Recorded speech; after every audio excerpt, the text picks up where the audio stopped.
전쟁은 끝났습니다. 귀주대첩. 10만에 가까운 거란군이 무너졌고 고려는 국가의 종망을 건 승부에서 살아남았습니다. 이 승리의 중심에는 분명 강감찬이 있었습니다. 그리고 그는 승리 직후 조용히 물러난 인물이 아니었습니다. 오히려 고려 역사에서 보기 드문 최고 수준의 환대를 받은 인물이었습니다. 강감찬이 개선하자 현종은 궁궐 안에서 기다리지 않았습니다. 임금이 직접 영파역까지 나아가 장군을 맞이했습니다. 군주가 신하를 맞이하기 위해 궁궐 밖으로 나간다는 것은 극히 이례적인 일이었습니다. 현종은 강감찬의 머리에 금으로 만든 꽃 8개를 직접 꽂아주며 그의 공적을 온 백성 앞에서 선언했습니다. 이는 단순한 의례가 아니라 귀주대첩의 승리가 고려 전체를 구한 외전적 사건이었음을 공식적으로 천명한 장면이었습니다. 이처럼 강감찬은 조용해진 인물이 아니었습니다. 그는 국가적 영웅이었고 백성의 환호 속에 귀환했습니다. 그런데 이상합니다. 이처럼 극진한 환대 이후 강감찬의 이름은 점차 전면에서 사라진 것처럼 보입니다. 더 큰 전쟁의 중심에도 서지 않고 기록 속 등장은 조심스러워집니다. 그래서 질문이 생깁니다. 배제였을까요? 은퇴였을까요? 아니면 국가가 의도적으로 선택한 결과였을까요? 오늘 이 이야기는 전투 장면을 다시 재현하지 않습니다. 우리가 보려는 것은 승리, 그 다음 순간입니다. 한우가 끝난 뒤 조정의 문이 닫히면서 작동하기 시작한 권력과 체제의 논리입니다. 강감찬은 왜 사라져 보이게 되었는가? 이 질문을 감정이 아니라 구조로 풀어보려 합니다. 강감찬이 받은 환대는 분명했습니다. 영파역 영접과 금꽃 8개는 고려가 전쟁 영웅에게 줄 수 있는 최고 예우였습니다. 그러나 이 장면이 곧바로 이후의 국정 권력을 의미하지는 않습니다. 고려는 환대와 국정 운영을 분리할 줄 아는 나라였습니다. 바로 이 지점에서 많은 오해가 시작됩니다. 귀주대첩은 강감찬 개인의 용맹으로만 이루어진 승리가 아니었습니다. 현종 체제 아래에서 병력 동원, 보급, 후방 안정, 조정의 의사결정이 총동원된 국가 총력전이었습니다. 강감찬은 그 중심에 있었지만 승리는 체제 전체의 결과였습니다. 그리고 전쟁이 끝나는 순간 국가는 즉시 다음 단계로 이동해야 했습니다. 전쟁 모드에서 평시 모드로의 전환입니다. 이때 국정의 중심은 전장에서 조정으로 되돌아옵니다. 더 이상 칼과 말이 아니라 인사재정, 조세, 민심 전후복구가 핵심 과제가 됩니다. 이 전환은 자연스러운 흐름이자 의도적인 선택입니다. 전쟁 영웅을 오래 전면에 두는 것은 단기적 결속에는 도움이 될 수 있지만 장기적으로는 체제의 균형을 흔들 수 있기 때문입니다. 여기서 중요한 점은 환대의 크기와 국정에서의 전면 노출이 반드시 비례하지 않는다는 사실입니다. 고려는 승리를 충분히 기렸지만 동시에 국정을 다시 관료 중심 질서로 복귀시켰습니다. 강감찬이 기록에서 점차 조용해 보이는 이유는 이 전환의 과정에서 국정의 기조가 바뀌었기 때문입니다. 강감찬은 기본적으로 무신 출신의 전업장군이 아니라 문신 관료의 경력을 쌓아온 인물이었습니다. 그는 전쟁을 지휘할 수 있었지만 동시에 전쟁이 끝난 뒤 국가를 정리하는 논리에도 익숙한 사람이었습니다. 따라서 그의 역할은 사라진 것이 아니라 이동했을 가능성이 큽니다. 전장의 얼굴에서 체제 내부의 역할로 옮겨간 것입니다. 우리가 느끼는 침묵은 부재가 아닙니다. 그것은 국정의 무게중심이 이동하면서 생긴 착시입니다. 고려는 전쟁을 끝내는데 성공한 순간부터 다시 국가로 돌아가는 선택을 했습니다. 그리고 이 선택은 영웅을 부정하는 방식이 아니라 영웅을 체제 안에 흡수하는 방식이었습니다. 이 사실을 이해하지 못하면 우리는 계속 같은 질문만 반복하게 됩니다. 왜 강감찬은 사라졌는가가 아니라 왜 고려는 영웅을 전면에 오래 두지 않았는가? 라는 질문으로 말입니다. 고려는 전쟁을 잘 치르는 나라였지만 동시에 전쟁이 끝난 뒤를 더 두려워한 나라였습니다. 귀주대첩 이후 강감찬이 전면에서 줄어든 이유를 이해하려면 고려가 어떤 방식으로 국가를 운영하던 체제였는지를 먼저 봐야 합니다. 고려는 기본적으로 문벌 귀족과 관료 중심의 국가였습니다. 전쟁이 발생하면 군사 중심으로 급격히 기우지만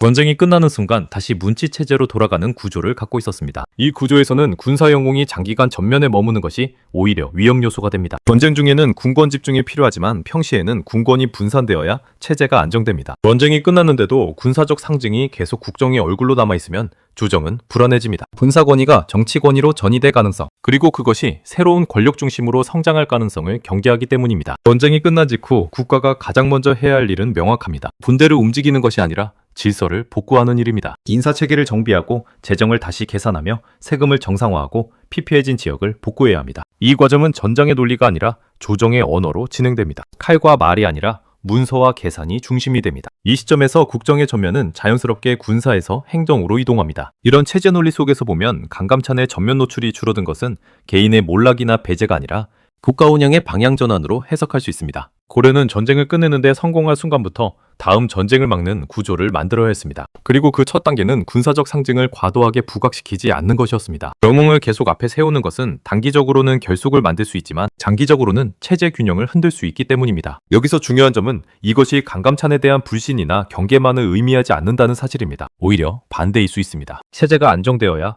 영웅도 안전해집니다. 군사 영웅이 전면에서 물러나는 구조는 개인을 지키기 위한 장치이기도 합니다. 고려는 영웅을 제거하는 나라가 아니라 영웅을 체제 속으로 흡수하는 나라였을 가능성이 큽니다. 따라서 귀주대첩 이후의 변화는 이렇게 정리할 수 있습니다. 남감찬이 사라진 것이 아니라 고려가 평시국가로 복귀하면서 국정의 중심축을 다시 조정으로 되돌려 놓은 것입니다. 이 과정에서 군사영웅의 존재감은 의도적으로 낮아질 수밖에 없었습니다. 이것은 냉정한 선택이지만 동시에 매우 계산된 선택이기도 합니다. 결국 결론은 분명합니다. 남감찬의 침묵은 개인의 문제가 아니라 문벌 귀족국가 고려가 가진 체제 논리의 결과였습니다. 전쟁이 끝난 나라에서 가장 먼저 작동하는 것은 감정이 아니라 구조였고 고려는 그 구조를 선택했습니다. 전쟁이 끝난 뒤 국가가 가장 먼저 마주하는 문제는 승리 그 자체가 아니라 승리를 어떻게 정리하느냐입니다. 바로 논공행상.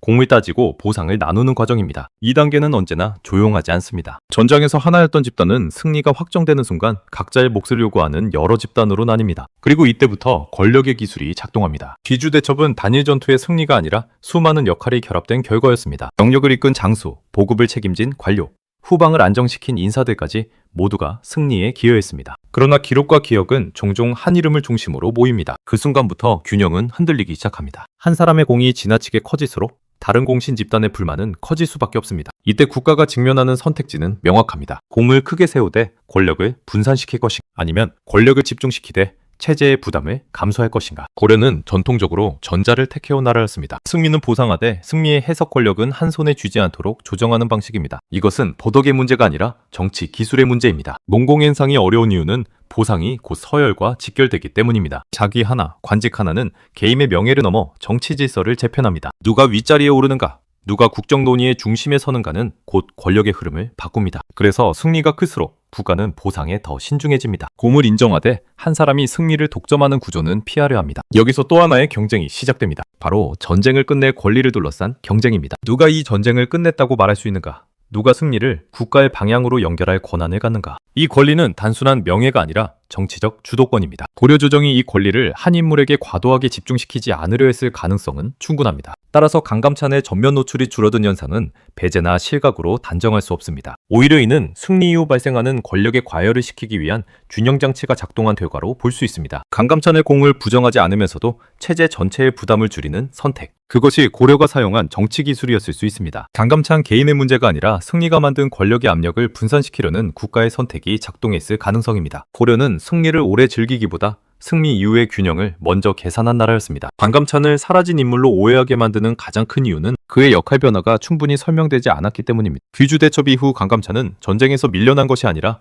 오히려 국정의 핵심으로 이동했습니다. 그는 무장의 모습이 아니라 국가 운영자의 모습으로 다시 등장합니다. 강감찬은 귀주대첩 이후 고려의 최고 관직인 문화시중, 오늘날의 국무총리에 해당하는 자리에 올랐습니다. 당시 그의 나이는 80세를 훌쩍 넘긴 고령이었습니다. 이는 단순한 명예직이 아니었습니다. 전후 국정을 총괄하고 국가의 방향을 안정적으로 이끌 수 있는 인물로 여전히 신뢰받고 있었음을 의미합니다. 전면 노출이 줄어든 것은 권력의 축소가 아니라 역할의 성격 변화였습니다. 이 시기에 강감찬은 더 이상 전쟁 영웅의 상징으로 필요하지 않았습니다. 대신 그는 평화를 설계하는 인물이 됩니다. 수도 개경을 보호하기 위한 나성 축조, 북방 방어 체계의 핵심인 천리장성 건설, 그리고 요 나라와의 외교 안정. 이 모든 과정은 전쟁 이후 국가가 선택한 현실적 과제였고 강감찬의 경험과 판단이 깊이 작용한 영역이었습니다. 이러한 활동은 화려하지 않습니다. 기록에서도 전투만큼 눈에 띄지 않습니다. 그러나 국가의 지속을 위해서는 전쟁보다 더 중요할 수 있는 일들입니다. 강감찬이 조용해 보이는 이유는 그가 사건의 중심이 아니라 구조의 중심에 있었기 때문입니다. 그는 사라진 것이 아니라 전쟁 영웅에서 평화의 관리자이자 체제의 안정장치로 이동했습니다. 그래서 이 표현은 분명해야 합니다. 강감찬은 귀주대첩 이후에도 권력에서 밀려난 인물이 아닙니다. 그는 최고 관직에 있으면서 국방과 외교, 전후 복구라는 현실적 과제를 책임졌던 인물이었습니다. 다만 그 역할은 대중의 환호를 받는 전면이 아니라 국가를 오래 유지하기 위한 조용한 자리였습니다. 이것이 강감찬이 사라져 보이게 된 가장 현실적인 이유입니다. 이제 모든 흐름을 다시 한 곳에 모아볼 시간입니다. 귀주대첩 이후 강감찬이 조용해 보였다는 인상은 그가 실패했거나 배제되었기 때문이 아닙니다.